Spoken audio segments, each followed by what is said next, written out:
আতঙ্কিত নয় আগরতলা জিবিতে সোনামুড়া মুসলিম যুবকরা। এবার জোর করে রাত্রিবেলা সোনামুড়ার এক যুবককে জয় শ্রীরাম বলার জন্য আক্রমণ করা হয়, যেটা খোদ সোনামুড়ার সেই যুবক তার ভিডিওর মাধ্যমে বার্তা দিলেন এবং সে রাজ্যের মুখ্যমন্ত্রীর কাছে বিচারও চেয়েছেন। এই রাজ্যে কি হচ্ছে এটা, যেখানে হিন্দু মুসলিম উপজাতি এবং মানুষের মহামিলন, আর সেই জায়গায় দাঁড়িয়ে রাজ্য একটা দাঙ্গা লাগানোর জন্য কিছু উঠতি বয়সী যুবক, কিছু দুষ্কৃতিকারীরা রাজ্য সরকারকে কালিমা লিপ্ত করার জন্য উঠে পড়ে লেগেছে। কি দোষ ছিল সেই যুবকের? সে মুসলিম, তাই তো তার দোষ। বারবার ছেলেটির বুকের উপর থাপ্পড় দেওয়া হচ্ছিল এবং তাকে জয় শ্রীরাম বলার জন্য জোর করা হচ্ছিল, কিন্তু সোনামুড়া সেই যুবক তাতে রাজি হয়নি। ওই উচ্ছৃঙ্খল যুবকরা এদের সঙ্গে বন্দুকও ছিল। বাবাকে ভর্তি করেছিলেন ক্যান্সার হাসপাতালে। রাতে 2:30টার দিকে সে ক্যান্সার হাসপাতাল থেকে জিবির দিকে চা খাওয়ার জন্য আসছিল। তখনই সেই উচ্ছৃঙ্খল যুবকরা তাকে ঘিরে ফেলে জয় শ্রীরাম বলার জন্য। সে যুবকটি বলেছিল সে জয় শ্রীরাম বলবে না, আমার ধর্মকে আমি ছোট করতে পারবো না। এরপর সেই উচ্ছৃঙ্খল যুবকগুলি রাজ্যের প্রাক্তন মন্ত্রী বিল্লাল মিয়ার ভাতিজাকে ফোন করে এবং এরা বলে বিল্লাল মিয়ার ভাতিজার সাথে তাদের সম্পর্ক রয়েছে। শেষ পর্যন্ত বিল্লাল মিয়ার ভাতিজা সোনামুড়া যুবকের সাথে ফোনে কথা বলে। অসহায় নিরীহ সোনামুড়ার যুবক কোনোরকম তাতে বেঁচে যান। তাহলে কি বলবো, এই রাজ্যের মূল শহর আগরতলাতে মুসলমানদের নিরাপত্তা নেই? তাহলে রাজ্য সরকার কি এই বিষয়ে কোনো তদন্ত করবেন এবং ওই উচ্ছৃঙ্খল যুবকগুলির বিরুদ্ধে কোনো ব্যবস্থা নেবেন? তা না হলে কিন্তু আগামী দিনে এরা প্রশ্রয় পেয়ে আগামী দিনে ওই সমস্ত উচ্ছৃঙ্খল যুবকরা রাজ্যের শান্তির পরিবেশকে বিঘ্নিত করতে পারে। Report নির্মহল TV.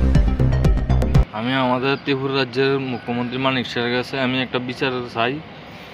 আমরা সোনামুড়া থেকে আমি ক্যান্সার হসপিটালে আইছি কালকে 16 তারিখ সকালবেলা। আমার বাবারা নিয়ে ক্যান্সার হসপিটালে, বাবা ক্যান্সার হসপিটালে ভর্তি। এই কারণে আমি সারা রাত্র, ভিতরে তো বেশি লোক থাকা যায় না, ভিতরে মা আছে বাবার সাথে, আমি বাইরে আসলাম, বাইরে বারান্দাতে ছিলাম। আমি সারা রাত্র ভোর রাত্রে 4:10 বাজে আমি বাইরে ছিলাম, জিবি সামনে আইতাম একটু চা খাওয়ার লেগিয়া। ওই সময় একটা গাড়ি দিয়া, একটা ব্ল্যাক কালার একটা গাড়ি দিয়া 4জন ফলাফাইন উপরের দিকে উঠতে লইছিল। তা আমি নিচের দিকে নামতাছি, গাড়ি থেকে আমার গালি দিছে। গালি দেওয়ানে আমি গাড়ি ফিরিয়ে গাড়ির নাম্বার দেখতাম, দিলাম, নাম্বার আর দেখতাম পাচ্ছি না, নাম্বারটা বোঝা যায় না।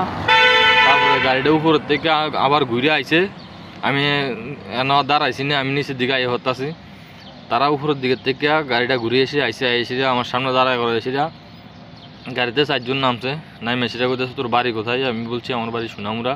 তারা কইতেছে এন খিদে আইসো? আমি কিছু আমার বাবারা নিয়ে আসি ক্যান্সার হসপিটালে, আমি একটু জিবির সামনে যাওয়ার দরকার আছে। তারপরে আমার কইতেছে তোর নাম, তুই কি মুসলমান? আমি কি হ্যাঁ আমি মুসলমান। তারপরে কইতেছে কয় সোনামুড়া কারে চিনস? তারপরে আমি সোনামুড়া তোমার কারে দরকার? তারপরে আমার 3জনে ধরিয়া একজনে কান্দ হাত রাখিয়া বুকো থার ভাই আর কয় আমি আল্লাহু আকবার কমু, তুই জয় শ্রীরাম ক। তোরা তো বয়ান দেস হিন্দু মুসলমান ভাই ভাই, তো তুই জয় শ্রীরাম ক। আমি জয় শ্রীরাম কী রে কমু? তোমার ধর্মটা তোমার কাছে প্রিয়, আমার ধর্মটা আমার কাছে প্রিয়। কারোর ধর্ম কারোর কাছে ছোটো না, তাহলে তুমি আমার ধর্ম ছোটো করে এমন করে আমার কইতা বিল্লা জোর করতেছো কি লিগে? তারপরে আমার বুক বাড়িয়ে আবার কটা থাওয়ার দিছে। তারপরে আমার সোনামুড়ার বিল্লাল মন্ত্রীর ভাতিজা দুর্গাপুরের, হের নাকি ফ্রেন্ড হয়, তারা হের কাছে ফোন করছে, ফোন করে এসে কইতাছে যে আমার চিনি কিনা। তারপরে আমার কাছে মোবাইলটা দিছে, মোবাইল দেওয়ানোর পরে তো তাই নিয়ে আমার পরিচয় চাইছে, আমি আমার পরিচয় দিছি। দেওয়ার পরে ওকে ভাই কইতাছে তারা বোধহয় ড্রিঙ্কস করে রয়েছে। আমি হ্যাঁ তারা ড্রিঙ্কস করে রয়েছে, একজনের সাথে গানও আছে, পিস্তল আছে একজনের সাথে কোমরে। তারপরে কইতাছে তুমি তারার লোক কোনো বেদাল করো না, কিছু করো না, মনে কষ্ট নিও না, তুমি যে এসে তার থেকে সাইড হয়ে যাও, তারার লোক বেদাল করো না, তারা 4জন, তুমি একলা, তুমি সাইড হয়ে যাও, তারার লোক কিছু করিও না, মনে কষ্ট নিও না। আমি তারার লোকে হ্যাঁ না বা কিছু কইছিও না। তারা আমার অনেক জোর করছে জয় শ্রীরাম কইতাম, আমি জয় শ্রীরাম কইছি না। আমি এছাড়া তারার লোকে অন্য কোনো কথাও কইছি না, কারণ আমার বাবা ক্যান্সার হসপিটালে ভর্তি আছে, প্রেশারের রোগী। আরও বাবা কিছু শুনলে টেনশন করবো এই কারণে, বা তারার সাথে পিস্তল আছে এই কারণে আমি কিছু কইছি রয়েছি না, তারার সাথে কোনো ভেজালে ধরাইছি না, এটার দিকে চিন্তা করিয়া। এখন আমরা ত্রিপুরা রাজ্যের মুখ্যমন্ত্রীর কাছে আমি এটাই বিচার চাই যে আমি প্রায় সময় শুনতাম, আমি আজকে দীর্ঘ কয়েক বছর এখানে আসি ক্যান্সার হসপিটালে বাবারে নিয়ে, প্রায় সময় শুনতাম জিবির সামনে, ক্যান্সার হসপিটালের সামনে মানুষ প্যারাসিনি বুক করে, কিন্তু আজকে রাত্রে আমি নিজে প্যারাসিনিতে বুক করলাম। আমি নিজে পারাসিনী শিকার হইলাম। আমি এইটার বিচার চাই আমাদের ত্রিপুরা রাজ্যের মুখ্যমন্ত্রীর কাছে।